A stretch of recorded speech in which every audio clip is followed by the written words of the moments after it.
Hoyt's Bowhunting Whitetails is brought to you by Redneck Blinds, Code of Silence Apparel, Hunt Stand Pro Whitetail, Fuse Accessories, Elevate Tree Stands, B3 Releases and Broadheads, and Hoyt.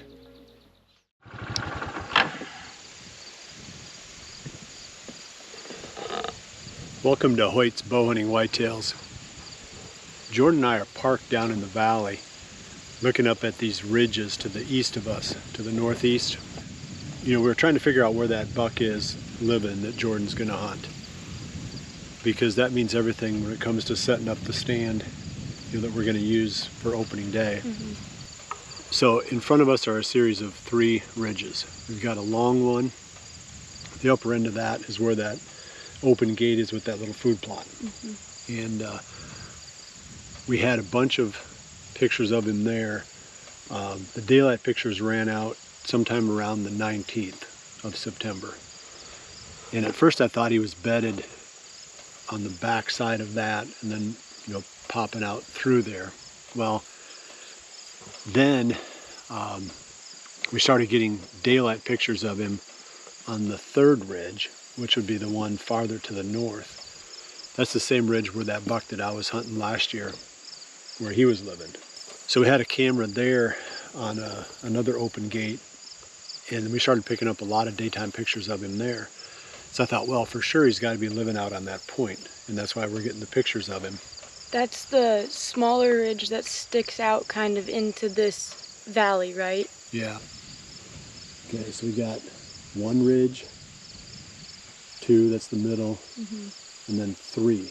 That's the one where I think, well, that's the one where that buck was living last year. So I think this one is in the middle ridge. Okay. And, you know, the reason I think that is because when he goes to that camera, it's on the open gate on the 3rd ridge, he's coming always from this direction. Okay. He's not coming from the ridge itself, where you'd think, oh, he's bedded out there and he's coming up through the open gate. Well, there's 2 open gates, though, unfortunately. Both of those corners of that field have open gates. Right. So we'll call this one, the one that has the food plot, we'll call that the food plot open gate, and we'll call the other one the bedding area open gate. Okay. We might need new names. Yeah. But anyway, the point being, he was, when he showed up, and he's been showing up more often now on the other one, the one further to the west, on that camera. The one that's like at the other side of the big cornfield? Yeah. The one that, excuse me, that's over very close to that bedding ridge. Yeah. So he's showing up in daylight more often there now than he is at the spot with the food plot. You know, and the spot with the food plot has all those acorns, so I thought for sure that was going to be the thing that was going to get him. So just trying to figure out, okay, we got information. We've got a general knowledge of what deer do. I have a quick question regarding what deer do. Okay.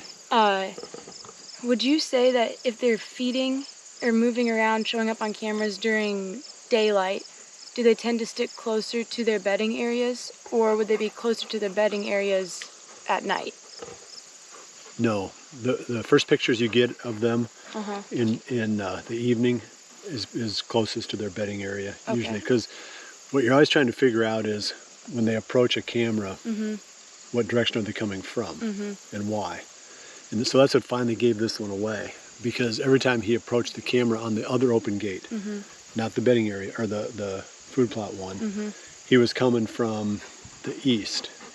He wasn't coming up the lane that we mowed that led down to the bedding area. Right.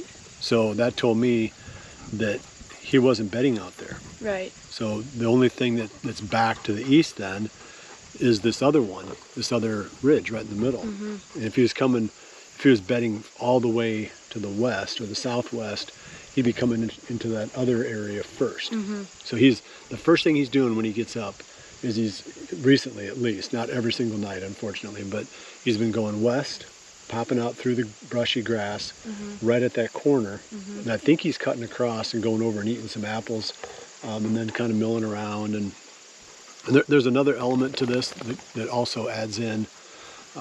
So we're right now overlooking that cornfield, that little corn bottom, the scrape tree bottom. And there's a camera on the very south end of that. You can see it actually from here. He shows up on that camera at midnight, almost every night. And he's always coming from the south when he pops in there. And that's the same thing he did last year when Ethan and I filmed him on October 18th coming into that food plot. He came in from the south. So that makes sense that he'd be bedded on this middle ridge and dropping down the valley between that ridge and the next one and circling around during the middle of the night and working his way out into that corn. All I know is almost every night he comes out across the bottom from south to north and hits that camera on the south end of the scrape tree field. And then where he goes from there, I don't know, because he does head north. And then when he leaves, he goes back to the north up through the trail that I made with the four-wheeler.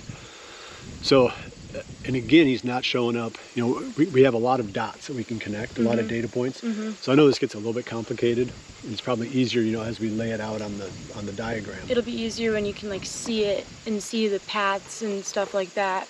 But I'm tracking, I think. Okay, so we've got a camera on this long point, the one all the way to the southwest. On the sharp corner? Yes, he's never there. Okay. So we know he's not bedding out on there. Right. Because he'd hit that one all the time if he was. He's not going that far out before he drops down into the valley and comes over to the scrape tree. So that means he's coming through this valley. And again, we're going to flip the camera around. We're going to point to it. So this valley right there is where I think he's coming down. I think he's bedding up here. He goes that direction to the one open gate. And then he mills around up there, does whatever he's going to do, comes back through the bedding ridge, comes down this valley, and circles around, and goes down into the scrape tree bottom through here. And we're picking all of that up from the trail camera pictures. And we're just trying to piece it together based on what time of day we get the pictures and what direction he's coming from. And then where else we're not getting him. So that, I think we got a pretty good scoop on him. I wouldn't say he's got a huge range. Right, because we know where he's not, and it's not very far from where he is. Right. Yeah. So that narrows him down pretty tight. Yeah. So he's living on, I think he's living on basically 2 or 3 ridges, but they're pretty tight. Yeah. And here's another buck that maybe at this point is on about 50 acres, where we have a pretty decent handle of him. He's got some daylight activity. The last daylight pictures we got, I think, were the 25th. Today's the 28th. And we're going to try to hunt him on the 1st. So there's some chance that he's done moving in daylight. Because you said, I think yesterday, pretty much like clockwork, October 1st rolls around and that daylight activity kind of shuts off. Yeah. Especially the weather isn't really working in our favor this year either. No, it kind of stinks how that works, because you get all this hope built up, and then when the opening day comes and the bucks they're not moving in daylight anymore. Right.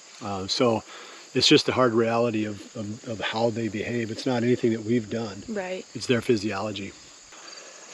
And this opens up a whole other can of worms, but we probably need to touch on it. But we'll go to the upper end of that draw. Okay, so we're going to flip it again. That draw. So he's probably bedded here. Where this draw goes out to the top,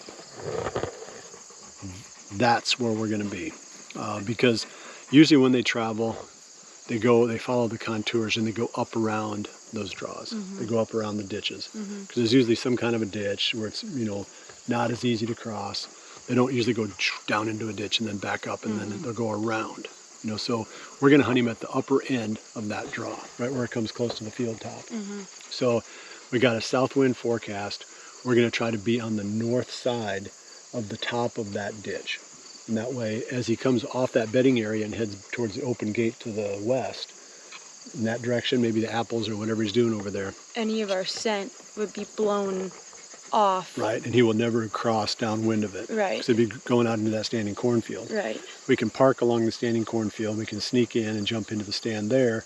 The only thing we got working against us is the fence, because we have to cross through the fence. So we'll take a look at that, if we can climb it without making noise or whatever we got to do there.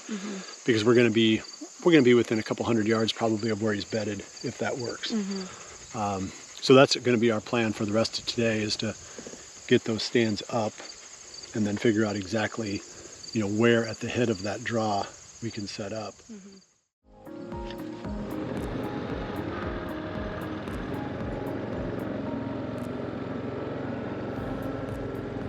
So this is that ditch over my left shoulder.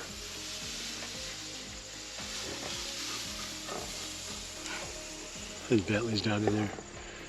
But we got to try to figure out if he's bedded out there, he's going around the head of that ditch.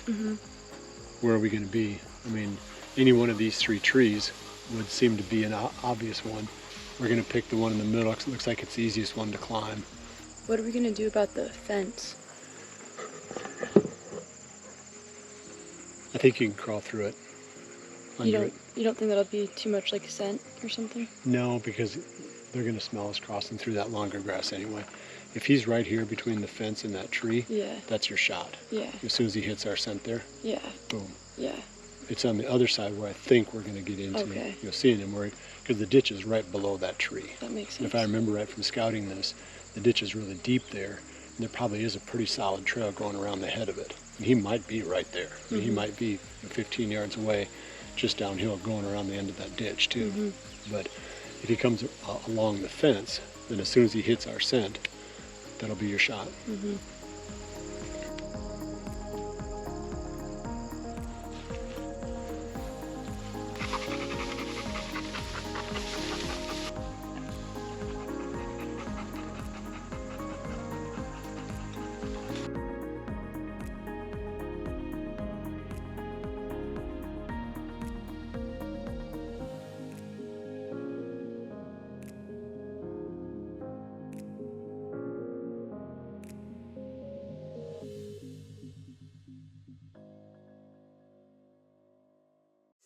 It's 7:49 on October 1st, opening day. It's a lot nicer outside right now than it was when we hunted. Yeah.